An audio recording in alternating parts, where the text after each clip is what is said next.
ಎನ್.ಆರ್.ಪುರನ ಎನ್.ಆರ್.ಪುರ. ಇವ್ರದ್ದು ಶಾಂತಮ್ಮ ಅಂತೇಳಿ ಎನ್.ಆರ್.ಪುರ, ಅವ್ರ ಮಗ ಸುರಕ್ಷಾ ಅಂತೇಳಿ. ಇವರು ಮಗ ಇವರನ್ನು ನೋಡ್ಕೊಳ್ಳೋದು ತುಂಬ ಕಷ್ಟ ಸಾಧ್ಯವಾಗಿದೆ. ಅವರು ವಿದ್ಯಾಭ್ಯಾಸ ಮಾಡಬೇಕಾಗಿದೆ, ದುಡಿದು ಸಾಕಬೇಕಾಗಿದೆ. ಈ ಪರಿಸ್ಥಿತಿ ಇರೋದ್ರಿಂದ ಇವರನ್ನು ವೃದ್ಧಾಶ್ರಮಕ್ಕೆ ಸೇರಿಸಲಿ ಅಂತೇಳಿ ಅವರು ಈ ಎನ್.ಆರ್.ಪುರ ಪುರಸಭಾ ಅಧ್ಯಕ್ಷರಿಂದ ಕೇಳ್ಕೊಂಡ್ರು. ಆದ್ದರಿಂದ ಇವರನ್ನು ಕೆ.ಆರ್. ಪೇಟೆ ಮಾತೃಭೂಮಿ ವೃದ್ಧಾಶ್ರಮಕ್ಕೆ ಕಳಿಸ್ಕೊಡ್ತಾ ಇದ್ದೀವಿ. ಇವರ ಮುಂದಿನ ಜೀವನ ಸುಖಮಯವಾಗಿರಲಿ ಅಂತೇಳಿ.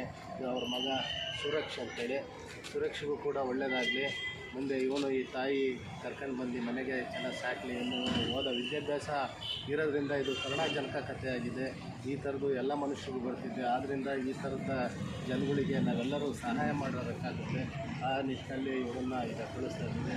ಈ ಸುರಕ್ಷಣ ಭವಿಷ್ಯ ಉಜ್ವಲವಾಗಿರಲಿ. ಈ ಥರದ ತಾಯಿಯರನ್ನ ನಾವೆಲ್ಲರೂ ಸೇರಿ ಸಂರಕ್ಷಣೆ ಮಾಡೋಣ ಅನ್ನೋದನ್ನು ಈ ಸಂದರ್ಭದಲ್ಲಿ ನಾವು ಹೇಳ್ತಾ ಇದ್ದೀವಿ. ಈಗ ಮಾತೃಭೂಮಿ ವೃದ್ಧಾಶ್ರಮಕ್ಕೆ ಕೆ.ಆರ್. ಪೇಟೆಗೆ ಇವರನ್ನು ಕಳಿಸ್ಕೊಡ್ತಾ ಇದ್ದೀವಿ.